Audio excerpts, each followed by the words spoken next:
El invierno llegó temprano aquel año, y cuando Daniel Serafín bajó del autobús, que lo dejó en el cruce de caminos hacia Lago Libre, el viento ya traía consigo el olor del hielo. Era 1983, y oficialmente estaba allí para sustituir al párroco, enfermo del pueblo, pero en realidad el motivo era otro. Habían pasado 10 años desde que su hermana menor, Rachel, desapareció sin dejar rastro junto a 2 voluntarias del refugio para mujeres Noviembre. Esa noche del 14 de octubre de 1973 quedó grabada en la historia local como una más entre muchas historias nunca contadas. Nadie fue arrestado, nadie fue hallado, y el tiempo, como siempre, se encargó de cubrirlo todo con silencio. Daniel no perdió tiempo. Después de dejar sus maletas en la pequeña sacristía de la iglesia, caminó hacia las afueras, donde aún se alzaba la estructura deteriorada del antiguo refugio. El edificio estaba cercado con cinta de advertencia, aunque a juzgar por su estado, hacía años que nadie lo había tocado. Las ventanas estaban rotas, las paredes cubiertas de moho, y la puerta principal había sido sellada con madera húmeda y oxidadas placas metálicas. Sin embargo, algo no encajaba. En el aire frío y quieto, Daniel percibió con claridad el olor a humo reciente. No era el aroma de una chimenea lejana, sino algo más cercano, más íntimo. Entró por una rendija en la parte trasera y allí, en el suelo del comedor, encontró una vela consumida hasta la mitad, aún tibia. Junto a ella, un objeto pequeño, metálico, medio oculto entre escombros, un fragmento de pulsera infantil con cuentas de plástico descoloridas. Daniel se arrodilló. Era idéntica a la que Rachel llevaba cuando desapareció. Esa noche, ya en la oficina de la iglesia, revisó los archivos parroquiales en busca de registros del refugio. Sabía que, al menos antes de 1973, se habían almacenado copias de los TUSIs, informes anuales, pero al abrir la carpeta correspondiente, se topó con hojas en blanco. No había documentos, no había sellos, ni una sola anotación, como si aquel año nunca hubiese existido, como si alguien se hubiese asegurado de borrar cualquier huella. Las paredes del despacho crujían con el viento, y las velas proyectaban sombras irregulares sobre el suelo. Daniel, con el corazón acelerado y los dedos helados, comprendió algo esencial. Esto no era una visita pastoral, era un descenso hacia algo enterrado, algo que muchos preferían no remover. Sin embargo, él ya había cruzado un umbral invisible, y sabía que después de encontrar aquel pedazo de pulsera, no podría detenerse, porque a veces lo que se pierde en el tiempo no desaparece, solo espera ser encontrado. El refugio para mujeres llamado Noviembre había abierto sus puertas en 1969 con un aire de esperanza para quienes huían del dolor, pero detrás de sus muros se ocultaban secretos más densos que el bosque que lo rodeaba, y aunque oficialmente lo financiaba la comunidad, todos sabían que el dinero venía de la poderosa familia Green, dueña de la fábrica maderera que alimentaba económicamente al pueblo desde hacía generaciones. Thomas Green, el heredero, era un hombre reservado, siempre rodeado de figuras locales importantes, con acceso libre al ayuntamiento y relaciones estrechas con los jefes de policía. Y cuando en octubre de 1973 desaparecieron 3 voluntarias del refugio, incluyendo a Rachel, la hermana de Daniel, la investigación duró apenas 2 semanas, antes de cerrarse por falta de pruebas, sin entrevistas profundas ni registros serios, y todo el asunto fue envuelto en una manta de burocracia. Espesa. Daniel, con la mente aún atormentada por el descubrimiento en el refugio abandonado, se dirigió al ayuntamiento con la intención de revisar los archivos públicos, pero la respuesta fue seca. No tenemos nada. Tal vez se perdió en la mudanza. Del archivo en el 75. Le dijo un funcionario que no lo miró a los ojos. Sin embargo, la pista más concreta llegó de una fuente inesperada. Herta, la antigua encargada de limpieza del refugio, una mujer de voz áspera y manos temblorosas, que lo reconoció en la iglesia al finalizar la misa del domingo y lo invitó a tomar té. Herta le habló despacio, como si cada palabra fuese un riesgo, recordando que justo antes de la desaparición, el sótano del refugio, un nivel que no figuraba en los planos, fue clausurado sin explicación, y a ella, después de muchos años de trabajo, la despidieron de manera abrupta un día antes del incidente, sin carta ni indemnización, como si su presencia fuese un estorbo. Le confesó que había intentado olvidar, que muchas noches aún soñaba con puertas que nunca se abrían y pasos detrás de las paredes, y le advirtió que el pueblo no quería que se removieran esos recuerdos. Este lugar se come a los vivos, hijo, igual que al bosque que se traga los caminos.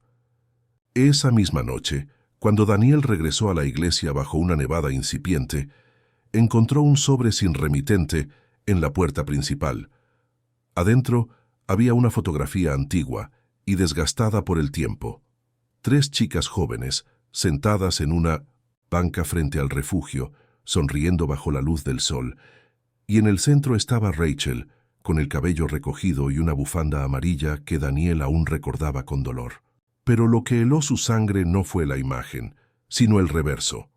Alguien había escrito con marcador negro una frase breve, sin firma ni fecha. Algunos sótanos no tienen fondo.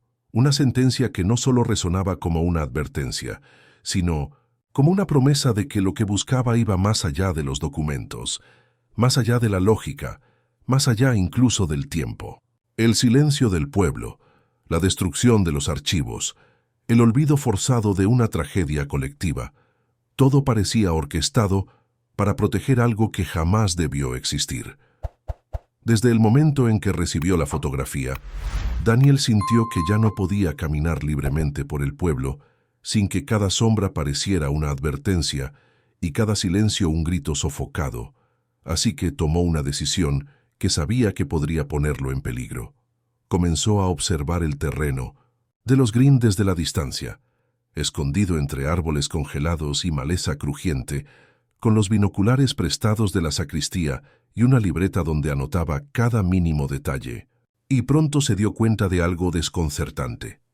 La mansión, demasiado moderna y perfecta en comparación con el resto del pueblo, no mostraba signos de abandono como las demás casas, sino una inquietante pulcritud que parecía ocultar algo, como si su perfección fuera una máscara.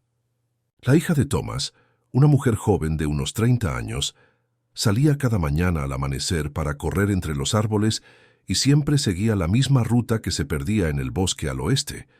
Pero lo extraño era que nunca regresaba por el mismo camino, sino que aparecía al anochecer caminando con paso lento, sin sudor, sin cansancio, como si el tiempo entre la salida y el regreso se disolviera en otra dimensión.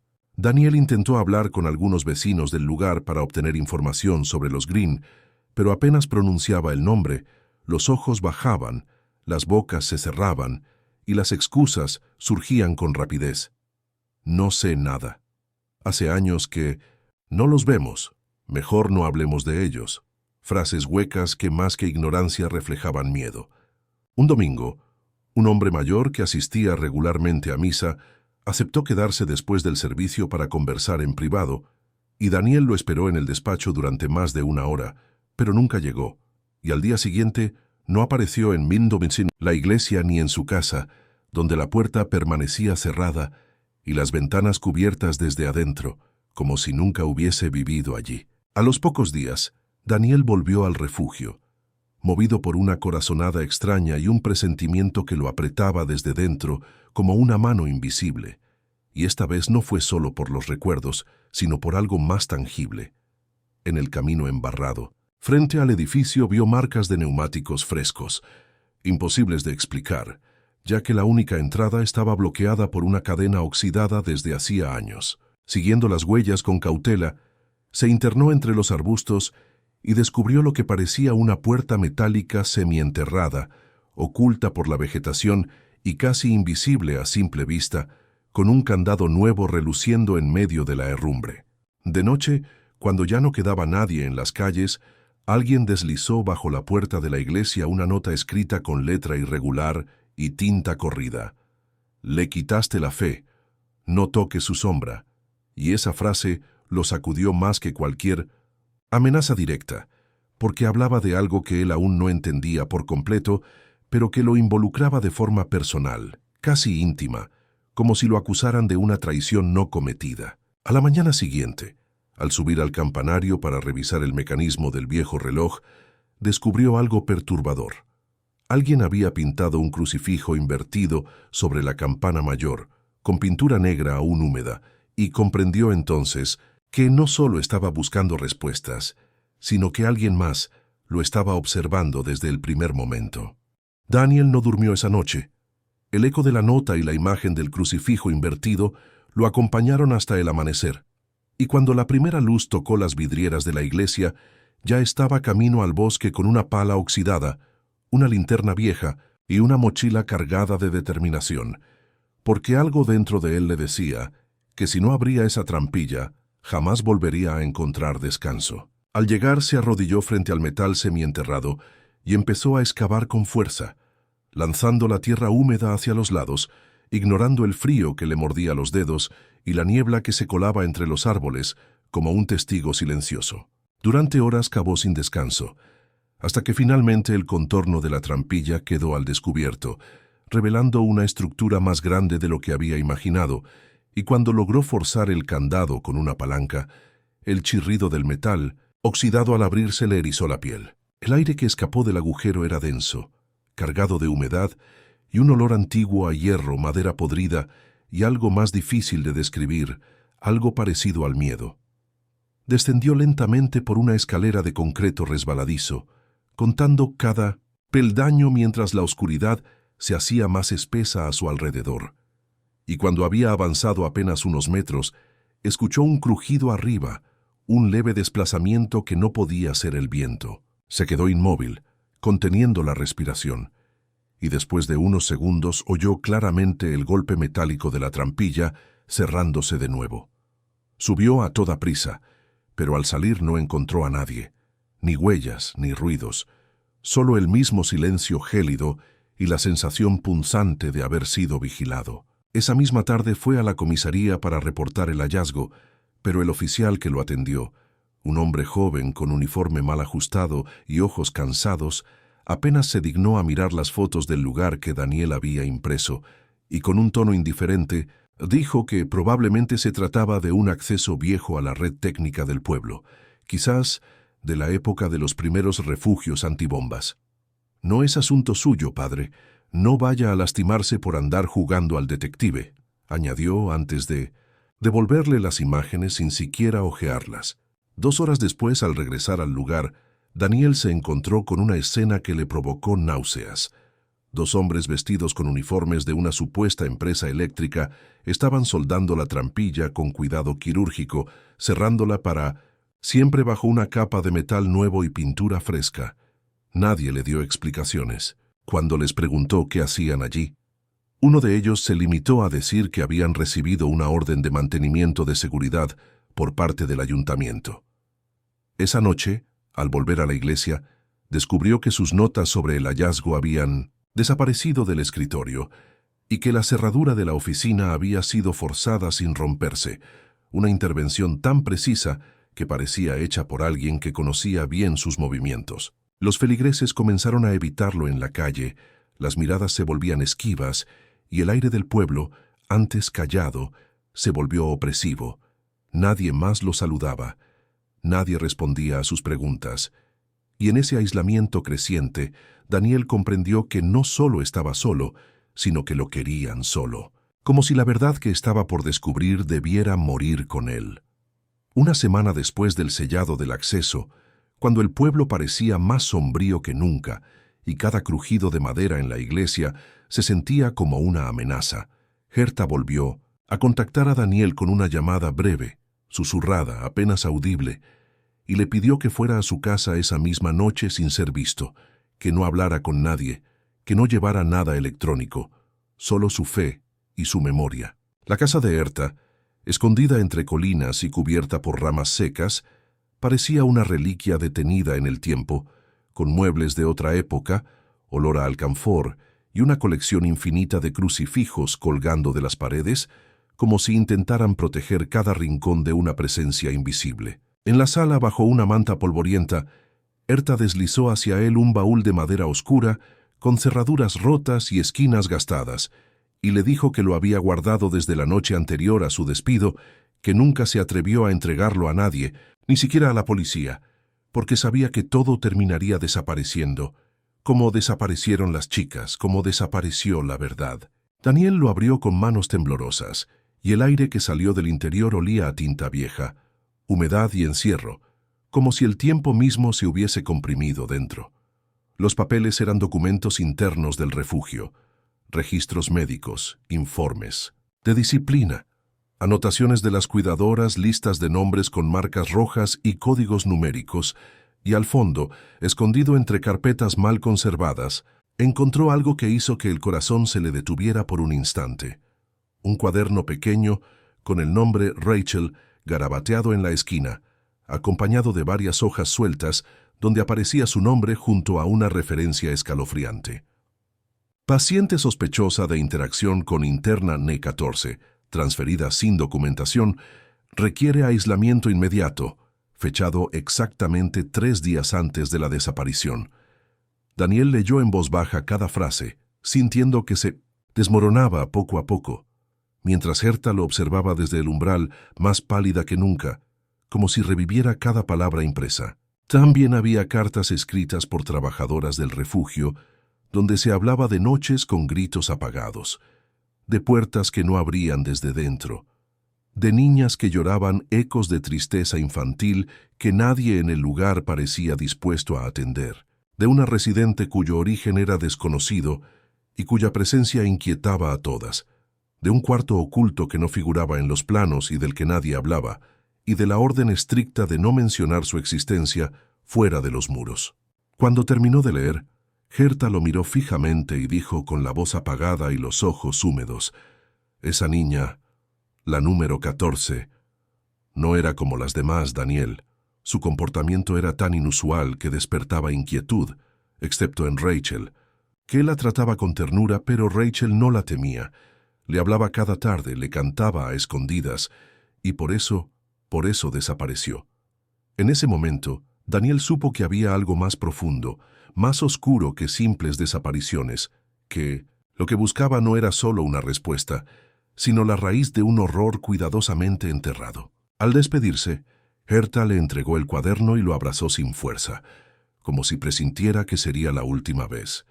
Y pocas horas después, la casa fue consumida por un incendio repentino, cuya causa jamás se esclareció. Y aunque los bomberos llegaron rápido, no quedó nada en pie. Aunque la causa oficial fue un accidente eléctrico, ciertos indicios apuntaban a algo más intencionado. Sabía que había sido advertido. Lo que ahora sabía podía costarle la vida. Después de la noche en el refugio, Daniel comprendió que ya no podía confiar en nadie del pueblo, y que cada minuto que pasaba lo acercaba más a un punto sin retorno. Así que empezó a documentarlo todo con una obsesión meticulosa, llenando páginas y páginas de un nuevo diario, haciendo copias de cada documento encontrado, digitalizando las notas de Rachel, guardando fotografías de los objetos, las marcas, las paredes, las fechas, y organizando todo en 3 carpetas distintas, una de las cuales envió por correo a la diócesis junto con una carta desesperada donde relataba lo sucedido con una claridad que parecía más confesión que denuncia.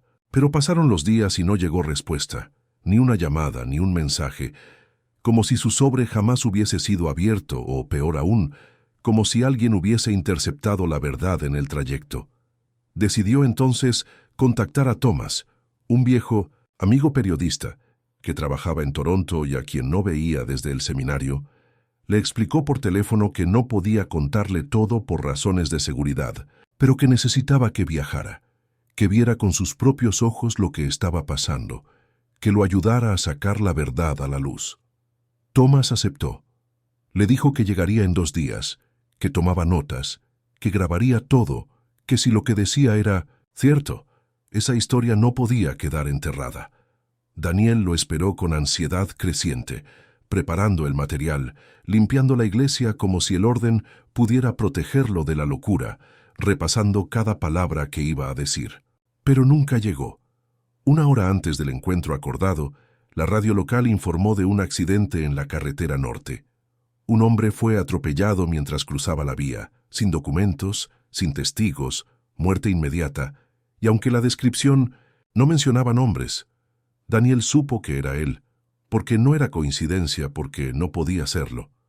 Esa misma tarde, al hacer las compras en la pequeña tienda del pueblo, vio a la hija de Thomas Green parada frente a la caja, con una expresión vacía, sin mover un músculo, como si el tiempo se hubiese detenido en su rostro.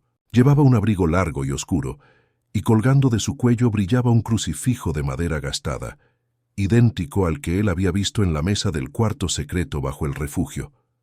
Se acercó lentamente, intentando disimular la conmoción, y cuando estuvo a su lado, ella giró el rostro, lo miró directo a los ojos y sonrió con una suavidad perturbadora. «Usted es Daniel, ¿verdad?»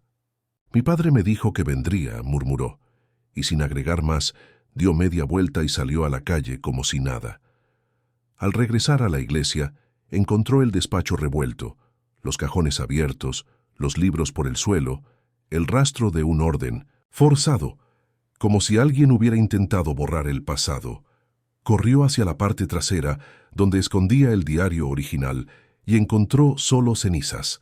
No quedaba nada, sin copias, sin pruebas, sin respaldo. El mundo que había construido se había desintegrado en una sola noche. Nadie contestó sus llamadas. Nadie abrió las puertas. Nadie le creyó. Pero Daniel ya no tenía miedo, porque sabía que la respuesta aún estaba allí, esperando, oculta bajo la tierra, en el corazón de un lugar que no olvida. La noche era cerrada, el viento golpeaba las ramas como advertencias susurradas, pero Daniel no podía esperar más, porque todo lo que conocía había sido destruido, y solo quedaba una opción: volver al origen, a la trampilla, al lugar donde todo comenzó. Así que se colocó la mochila al hombro, guardó una linterna, un cuchillo de cocina, el retrato de Rachel y una vieja cruz de metal que había encontrado entre los escombros del despacho, y caminó solo bajo la lluvia hacia el bosque, cruzando senderos ocultos que apenas recordaba, esquivando raíces que parecían dedos saliendo de la tierra. Al llegar al punto exacto, notó que la soldadura había sido reforzada, que el metal brillaba con una pátina nueva y sólida, pero algo le decía que no importaba, que si estaba destinado a entrar, encontraría la forma, y así fue. Rodeó el área buscando un acceso alternativo, y tras una hora de tanteos, encontró una rejilla medio oculta entre arbustos, cubierta por piedras, apenas visible a simple vista, como si alguien la hubiera olvidado o dejado abierta a propósito. Se arrastró entre barro y ramas hasta llegar a un hueco estrecho, oscuro, húmedo, donde apenas podía respirar, pero siguió avanzando, guiado por el impulso ciego del que ya no teme nada, y al final del túnel encontró una pared de ladrillo, mal sellada, frágil, húmeda, y con un par de golpes logró abrir un boquete por donde apenas cabía su cuerpo. Dentro, el aire era más espeso, cargado de humedad, óxido y ese olor indefinible a encierro prolongado, y al iluminar el pasillo, con la linterna, descubrió una serie de escalones que descendían hacia lo que parecía un subsuelo aún más profundo. Los bajó uno a uno, escuchando solo el eco de su respiración y el golpeteo lejano del agua en las cañerías viejas, hasta llegar a una reja oxidada, cerrada con candado, pero endeble, como si el tiempo ya hubiese hecho el trabajo por él. La rompió con una barra de metal que encontró cerca, y tras abrirla, accedió a una cámara silenciosa, de paredes húmedas, sin ventanas, con un solo colchón en el suelo, una mesa y una silla rota. En el rincón más oscuro, junto a una lámpara caída, estaba cubierta por una manta gris. Daniel se acercó sin hacer ruido, con el corazón desbocado, con la esperanza absurda de encontrar a Rachel. Pero cuando la iluminó, supo que no era ella. Era la hija de Thomas, vestida de blanco, con los ojos cerrados y el rostro inmóvil, como si estuviera dormida o bajo algún efecto. Una mujer inmóvil, sumida en un estado inexplicable, ajena al entorno, pero completamente ajena al mundo. En la pared, escrita con carbón, una frase lo dejó sin aliento. El pecado se guarda en silencio. Dio un paso atrás, pero entonces escuchó algo detrás de él. Pasos, no rápidos, no agresivos, sino firmes, seguros, como si supieran exactamente a dónde iban. Giró, pero no vio a nadie. Un segundo después, algo lo sorprendió por detrás, y todo se volvió oscuro en un instante. Su última sensación fue el eco de un cierre que parecía sellar su destino. Después, solo la oscuridad, solo el silencio, solo él. A la mañana siguiente, la iglesia del Lago Libre abrió sus puertas como de costumbre.